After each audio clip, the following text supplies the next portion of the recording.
নমস্কার বন্ধুরা, টুকির রান্নাঘরে সবাইকে স্বাগত। সামনেই কালী পুজো আর ভাইফোঁটা। মিষ্টি ছাড়া কিন্তু যে কোনো ফেস্টিভ্যালই অসম্পূর্ণ।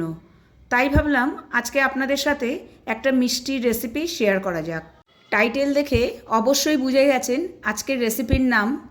অনেকে অনেক রকমভাবেই কিন্তু লবঙ্গ লতিকা বানিয়ে থাকেন।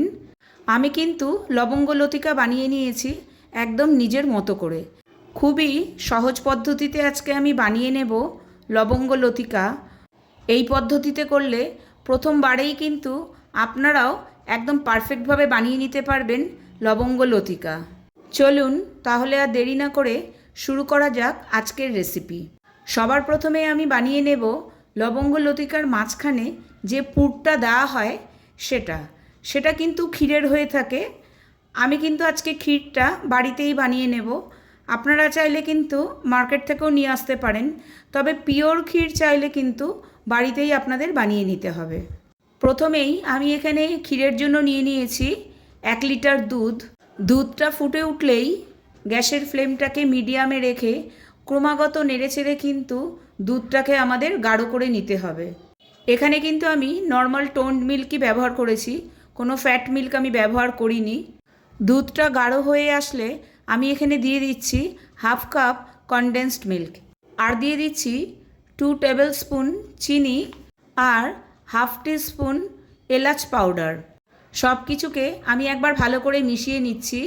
লবঙ্গ লতিকার মাঝখানের ক্ষীরের পুরটা কিন্তু খুব একটা মিষ্টি হয় না, কারণ যেহেতু লাস্টে এটাকে চিনি সিরাপের মধ্যে ডোবানো হয়। তবে আপনারা চাইলে কিন্তু বেশি মিষ্টি ব্যবহার করতেই পারেন। আর ক্ষীরটা হতে হতে আমি এখানে চিনির সিরাপটা তৈরি করে নিচ্ছি। তার জন্য আমি এখানে নিয়ে নিয়েছি 1 কাপ জল আর 2 কাপ চিনি। জল আর চিনি ভালো করে মিশে যাওয়ার পর এখানে আমি দিয়ে দিচ্ছি অল্প একটু কেশর আর 6 থেকে 7টা লবঙ্গ। লবঙ্গ দিলে কিন্তু চিনির সিরাপ থেকে একটা খুব সুন্দর গন্ধ বেরোয়। আর কালারের জন্য দিয়ে দিচ্ছি আমি একদম অল্প একটু হলুদ। আমি কিন্তু এখানে কোনো ফুড কালার ব্যবহার করছি না, কারণ ফুড কালার ব্যবহার করা আমি খুব একটা পছন্দ করি না। আপনারা চাইলে করতে পারেন। আর এখানে আমি দিয়ে দিলাম 3 থেকে 4 ফোঁটা লেবুর রস। এর ফলে কি হবে, চিনিটা কিন্তু ঠান্ডা হয়ে গেলেও একদম জমাট বেঁধে যাবে না। এখানে কিন্তু চিনির সিরাপটাকে কোনো একতার বা অনেকটা আঠালো এভাবে তৈরি করার কোনো দরকার নেই। ফুটে ওঠার পর একটু হাত দিয়ে দেখলেই বোঝা যাবে একটু আঠালো ভাব হলেই গ্যাসের ফ্লেমটাকে অফ করে দিতে হবে। এই প্রসেসটা কিন্তু জল ফুটে ওঠার 3-4 মিনিটের মধ্যেই কিন্তু হয়ে যাবে। এদিকে কিন্তু আমার ক্ষীরটাও প্রায় হয়ে এসছে। দেখুন অনেকটা আঠালো ভাব হয়েছে, তবে এখনও পর্যন্ত কিন্তু একটু জলো ভাব আছে। এটাকে কিন্তু আরও একটু নেড়েচেড়ে আমাকে শুকিয়ে নিতে হবে। আর তাছাড়া এই সময় কিন্তু গ্যাসের ফ্লেমটাকে আমি একদম লোতে রেখেছি। বেশি হাইতে রেখে দিলে কিন্তু নিচে লেগে যাওয়ার একটা সম্ভাবনা থাকবে। এখন কিন্তু ক্ষীরটা একদম ড্রাই হয়ে গেছে। আমি এখানে দিয়ে দিলাম 1 টেবিল স্পুন ঘি। তাতে কিন্তু একটা স্মুথ একটা টেক্সচার আসবে। ভালো করে খেয়াল করলে দেখবেন ক্ষীরটা কিন্তু কড়াই থেকে একদম উঠে আসছে।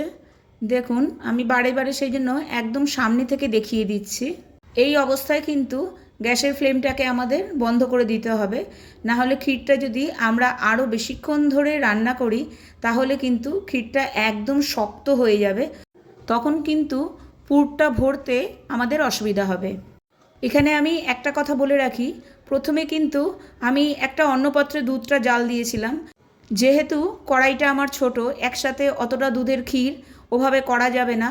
পরে কিন্তু আমি দুধটা একটু গাঢ় হওয়ার পর কড়াইতে ট্রান্সফার করে নিয়েছি। দেখুন ক্ষীরটা কিন্তু একদম রেডি আর একদম খুব সুন্দর দেখতে লাগছে।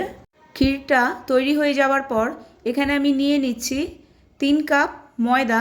এখানে কিন্তু ময়দাই ব্যবহার করতে হবে, তাহলে লবঙ্গ লতিকাটা খুব টেস্টি হবে। আর নিয়ে নিলাম 1/2 টিস্পুন নুন আর 3 টেবিল স্পুন ঘি। ময়দাটা কিন্তু খুব ভালো করে ময়ান দিয়ে নিতে হবে, না হলে কিন্তু লবঙ্গ লতিকাটা মুচমুচে হবে না। আমি কিন্তু এখানে ঘি আর নুনটা খুব ভালো করে মিশিয়ে নিচ্ছি ময়দার সাথে। ঠিক এইভাবেই কিন্তু পুরো ময়দার সাথে ভালো করে ঘি আর নুনটা মিশিয়ে নিতে হবে। দেখুন আমি এখানে মুঠি করছি, একদম বলের মতো হয়ে যাচ্ছে, আবার আঙুল দিয়ে আস্তে করে চাপ দিলেই ঝুরঝুর করে ভেঙে পড়ে যাচ্ছে। এই অবস্থাতেই বোঝা যাবে যে আমাদের ময়ানটা কিন্তু একদম পারফেক্ট হয়েছে। এরপর কিন্তু অল্প অল্প জলের সাহায্যে ময়দাটাকে ভালো করে মেখে নিতে হবে। ময়দাটা কিন্তু খুব বেশি নরম মাখলে চলবে না, আবার খুব শক্ত করেও কিন্তু ডোটা মাখা যাবে না। আমার কিন্তু ময়দাটা মাখা হয়ে গেছে, দেখুন ঠিক এতটাই নরম হতে হবে। আমি কিন্তু মাঝখানে হাতে একটু ঘি নিয়ে ওপরে কিন্তু লাগিয়ে তারপর ময়দাটাকে একটা ভিজে কাপড়ের সাহায্যে ঢেকে রাখলাম। ময়দাটা কিন্তু আধ ঘন্টার জন্য ঢেকে রেখে দিতে হবে। এদিকে আমি ক্ষীরের ছোট ছোট বল তৈরি করে নিচ্ছি। বলটা আগে তৈরি করে রাখলে পুর ভরার সময় তখন সুবিধা হবে।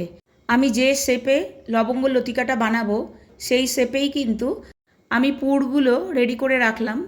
এদিকে আমার আধ ঘন্টা হয়ে গেছে, আমি আরও একবার ভালো করে ময়দাটাকে মেখে নিচ্ছি। ময়দাটা মাখা হয়ে গেলে আমি এর থেকে ছোট ছোট লেচি কেটে নিচ্ছি। তারপর আবারও লেচিগুলোকে একটা পাতলা সুতির কাপড় দিয়ে, ভিজে কাপড় দিয়ে ঢেকে রাখলাম। আর এদিকে আমি বেলনির মধ্যে একটু ঘি অথবা তেল যে কোনো কিছুই মাখিয়ে নেওয়া যেতে পারে। এবার আমি এক একটা লেচি নিয়ে ঠিক লুচির আকারে আমি কিন্তু বেলে নেব। ভিডিওটা যদি ভালো লেগে থাকে প্লিজ লাইক শেয়ার কমেন্ট করতে ভুলবেন না। আর আপনাদের একটা লাইক কিন্তু আমাদেরকে অনেক এনকারেজ করে। আমার কিন্তু লুচির মতো করে বেলে নেওয়া হয়ে গেছে। ঠিক আমি পুরটাকে মাঝখানে বসিয়ে দিয়েছি আর চারিদিক থেকে ভালো করে আঙুলের সাহায্যে জল লাগিয়ে নিচ্ছি, ঠিক এইভাবে যেভাবে আমি দেখাচ্ছি। তারপর এক পাশটা তুলে পুরো ভালো করে ঢেকে দিতে হবে। আর ঢেকে দেওয়ার পর দুপাশ থেকে ভালো করে চেপে চেপে আটকে দিতে হবে। আবার আমি ঠিক অপোজিট সাইড থেকে তুলে নিয়ে আবার চেপে চেপে খুব ভালো করে আটকে দিলাম। আর দুপাশে কিন্তু আবারও আমি জল লাগিয়ে নিচ্ছি। এবার পুরো লুচিটাকে আমি উল্টো দিক করে নিচ্ছি। আমি এবার শেপ দিয়ে দেব লবঙ্গ লতিকার। এদিকেও কিন্তু আমি আরেকবার জল লাগিয়ে নিচ্ছি। তারপর এটাকে ঠিক এভাবে ধরে ফোল্ড করে আবারও চেপে দিচ্ছি চারিদিক থেকে। তারপর ঠিক অপোজিট সাইডেও জল লাগিয়ে নিয়ে ভালো করে ধরে আমি চেপে দিচ্ছি। আর দুদিক থেকে ভালো করে কিন্তু এগুলো চেপে দিতে হবে। আর মাঝখানে আমি একটা লবঙ্গ লাগিয়ে দিচ্ছি, কারণ নামই এর লবঙ্গ লতিকা, তো লবঙ্গ ছাড়া তো একদমই চলবে না। আর লবঙ্গ লাগিয়ে দিলে এটার ফোল্ডটাও কিন্তু খুলে যাবে না।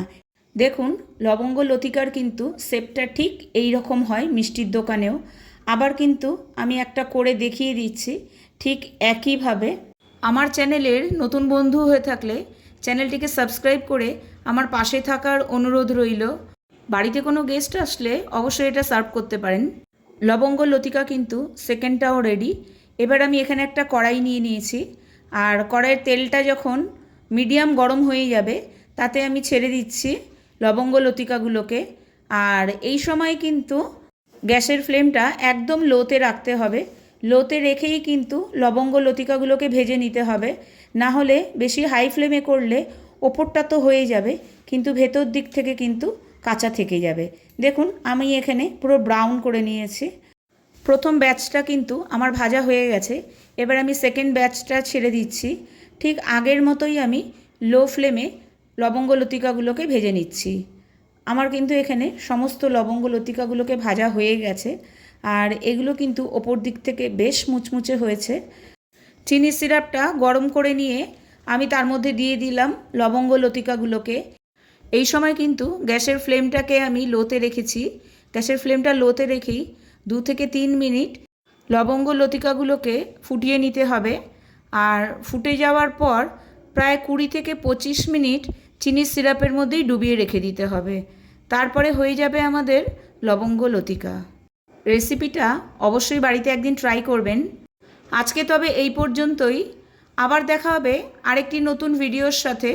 ভালো থাকবেন, সুস্থ থাকবেন। টাটা।